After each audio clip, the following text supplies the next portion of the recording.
So, my friend, I was talking about the new four cities, right? So, he asked me, he says, well, could this be the storm? You know, the hurricane that hit New Orleans in September. You know? And I thought, well, so I went back and looked at this, and then that was when it dawned on me. The way I read it, when I read it, it was like it would hit New Orleans in September. Now, our years start in, you know, January, right? But God's years don't. God, the Hebrew calendar, the way he's looking at it may be a totally different way, you know. And the beginning of the year, the actual beginning of the year, is not in January. It's another time. And on top of that, it's like it sort of begins in summer. Okay. He talks about spring rain will be followed by summer heat and gas shortages. So he's beginning this whole thing in springish time. Okay.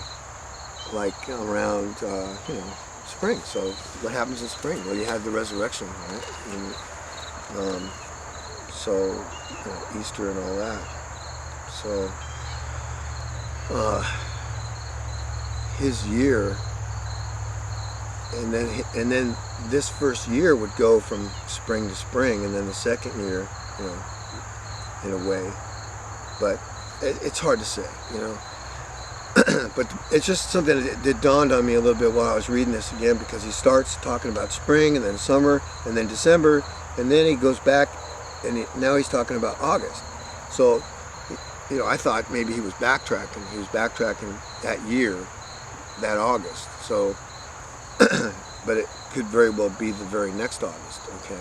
So let's say we're looking for these events to happen, right? So New Orleans is in the crosshairs of some hurricane. Now, I don't know if this is the one or not. I don't believe it's hit yet. But our president, the person that's actually occupying the White House at this moment, okay, he could very well be in serious trouble by December. We'll see how it goes. I have a feeling that there's going to be a revelation about something that he's involved in that is going to basically end his tenure there. So, you know, take that and think about it. But and now Japan and China will become friends, right, through economic agreements this year, and arrange certain defense agreements. So that would be another event that I would be looking for. Would be some kind of you know, tidbit of news out there where Japan and China are sitting at the table, having a nice little chat, and that would be a big indicator right there. And I don't think that's too far off. And I don't know why exactly. Maybe there's a you know, some serious reason why Japan feels inclined to go towards China and you know, buddy up with them. That's some event that hasn't happened yet, maybe. But anyhow, it's just something to look for. So anyhow, so Chuck, he's passed away now, but what struck me, you know, because I was praying about, Lord, there has got to be some other folks out there that know what, and also that I prayed, like, how are they going to do this? How are they going to do this? You know, I mean, I know they can do it. I just wanted to see how they're going to do it, because I've always been interested in you know, history, war history, military history, and stuff like that. And it just intrigued me. I was very interested to know how they're going to pull all this off. And when I found this, it was sort of like a little gold mine. And I thought, and I at first I was like, you know, I don't know, I'm not quite, you know, but I prayed about it and I prayed about it, and it makes perfect sense actually when you think about what would you do if you wanted to attack and invade the United States? How would you go about doing it? It's a big place. And from what Dimitru had said, he said there were going to be 8 different nations allied against us, and because I knew that it wasn't going to be just one country going to try to pull this all off, and so I knew that with 8 different nations all behind, doing the same on the same page, all allied together against the United States, it was possible. And seeing what I'm seeing going on now within the country and within the world, how the United States is being, increasingly more weakened as every day that goes by, and the other nations are becoming more stronger and stronger, and I can see how they're setting this up for basically to be cast aside. Okay, they're gonna hit, they're gonna take what they want, they're gonna run it how they want, and they're gonna use the resources and assets that are here to further their aims elsewhere later on down the road.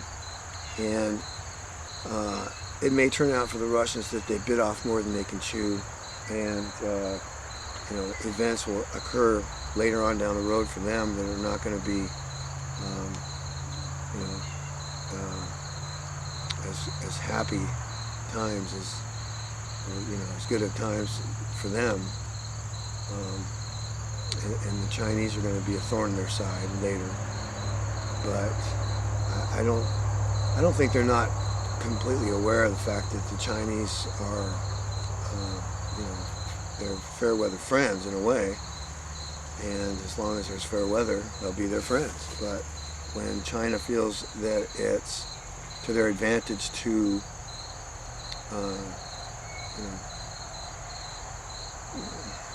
get unfriendly, they will. So because they're looking at it from a whole different perspective, really, from the way Russia's looking at it. They're friends now that it suits them, but when it doesn't suit them anymore, it's more for them. So so that's kind of how I got introduced to Chuck Youngbrandt, and everything he said and talked about is coming to pass too, and so and praise God, thank God that he gave this step-by-step progression of events and laid it out all these years ago to Chuck for us to sort of observe and monitor and see where we're at, in the timeline. And these warnings, God has been gracious to us to give us these warnings so that we as Christians can, it boosts your faith when you see the things that our fellow brothers have been given and spoke of and revealed to warn us and to bolster our faith and bring other folks into the fold, to warn them about what's happening, what's coming. Because there's no stopping this. It's all written, and it's coming to pass right before our very eyes. So, there was something else I was going to talk about, but I think that's enough for now. I may have to redo this whole video, but we'll see. So anyway, you folks all take care, and just to keep your noses clean. It's all coming down pretty quick here. It's Manny Randall signing out.